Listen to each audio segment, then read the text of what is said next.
Okay, hello. I'm Kevin Reid and welcome to my first Periscope broadcast. I'm the editor of Accountancy Age and Financial Director.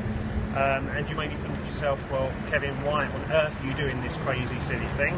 And I think, really, why not? Something different, and I thought I'd have a go. I'm not actually holding the phone, as you'll notice it's kind of floating in the air.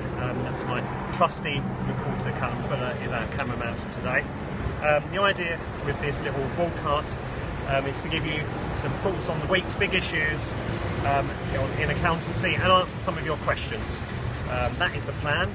If I kind of look shifty or appear as if I'm gazing at my shoes nervously, I've actually got some cue cards with me because I can't do any Laurence Olivier Shakespearean monologues or Russell Brand-esque rants. It'll probably be a bit more like Alan Partridge, and I think that's what I'm trying to avoid, but we shall see how it goes.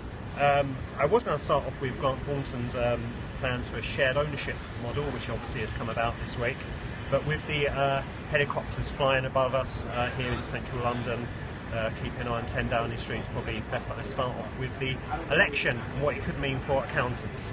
I think in general, you know, they tend to vote blue, as do many of their clients, whether it's in business or whether it's private clients. So I'd imagine that in general they'll probably be pleased and relieved with this result. It means that they'll be a lot less busy over the weekend dealing with fretting clients than perhaps they thought they would be. Going forward, I guess a big issue will be the question of Europe and a referendum and what that may mean for business and trade. And that's one perhaps not for today, but that's definitely going to be something that could be potentially destabilising going forward. There'll also be a question about whether austerity is going to click up a notch under a Tory majority government. And you know, that may well depress the economy.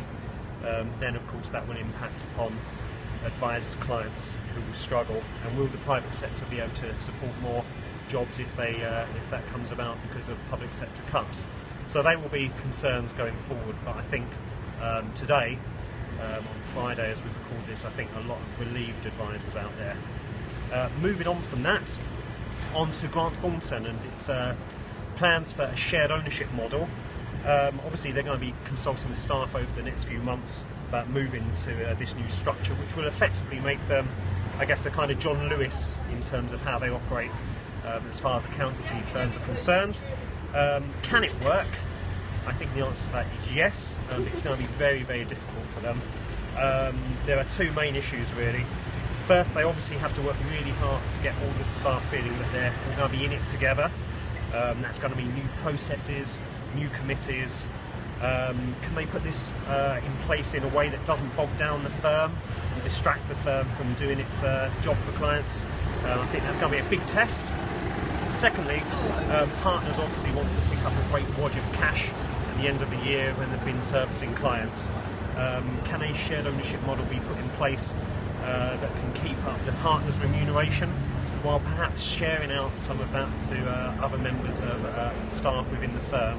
I think that's going to be a really big question.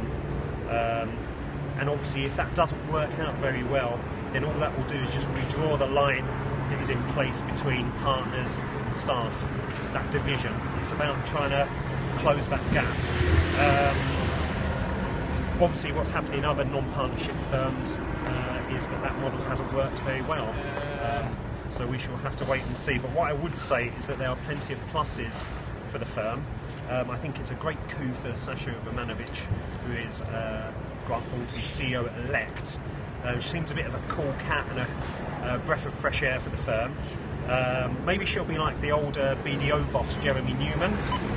Jeremy really drove BDO forward. Obviously, I don't know if GT will like the comparison to BDO. Obviously, Jeremy was really a figurehead, and Sasha is obviously someone that's looking to do something new. I'd also like to say a word about Scott Barnes, who is stepping down as CEO. I think it shows some class from him, really, that obviously with GT performing well, he's stood aside and he's letting Sasha move forward. I think that's a bit of a class act, really. Obviously he's preparing for the Grant Thornton International Chairman's role, and his big revenue targets that he had for the firm, he's managed to hit. So maybe that makes him a little bit more relaxed about moving on to his next job and letting Sasha take on this big task. So, you know, well done to Scott and Sasha, and that's going to make for fascinating times, I think, over the next few months. So we're on Accountancy Age, really looking forward to following that. Okay, so having touched on those things, I had plenty of questions sent through to me via Twitter, which I really appreciated. Some unprintable, and some a bit silly, but that's all good. I'll try and go through the more serious ones that came through to me. So I had a couple from Della Hudson of Hudson Accountants, so thank you for these, Della. Della asked, should all accountants be regulated? I think the answer to that would be yes, that would make sense. But there's a massive hurdle, and that is in terms of protecting the term accountant. That hurdle would need to be leapt over, and various governments have shown no inclination of making that move. So I wouldn't expect that to happen anytime soon. Sorry about that, Della. Della also asked whether professional bodies are relevant. I'd say yes, because someone needs to set exams, and they seem to be the bodies to do that. They've also improved their lobbying of government in recent years, I think, particularly the ACCA and the ICAW. So yeah, they do have relevance. I mean, I think there's a big question about whether they can keep up with the accelerating change of the world around them. You know, the big firms really are a law unto themselves, and you know the big institutes are beholden to them. The big firms lead the way, very progressive. I don't know whether the institutes can keep up with them. I think having several institutes doesn't help that process, but definitely more modernisation welcome among the institutes. Elaine Clark of Cheap Accounting, I'm sure some of you know Elaine, very vociferous on Twitter and social media. Elaine sent me loads, great big Roger questions here. The abolition of annual self-assessment, good or bad thing, what does it mean? I think it may be a bit of a credit control ploy by the government, and perhaps trying to manage their cash better. Whether that's actually a good thing for the public, I'm not particularly sure about.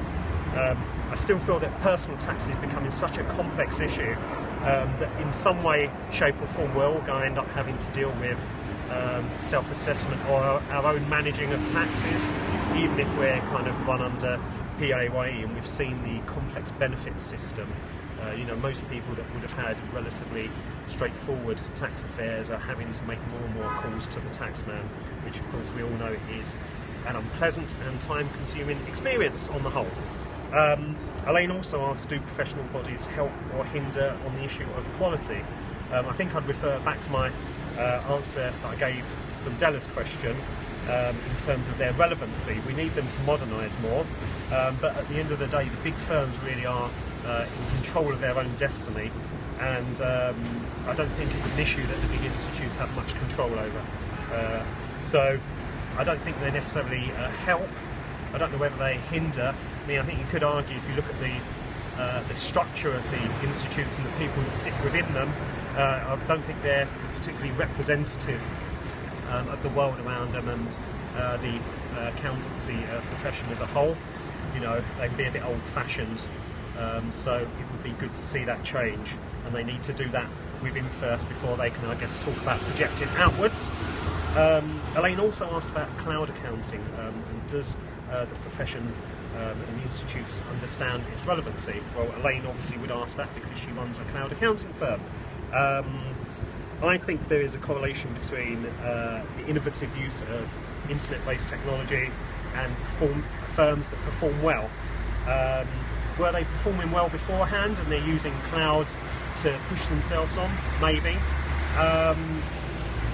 Maybe that issue doesn't matter, but definitely cloud accounting, being able to access your clients' accounts, figures more often, being able to give them more up-to-date, relevant advice has surely got to be a good thing. It's proactive and not reactive, as many of the tax returns or the audit work is. You know, it's very reactive.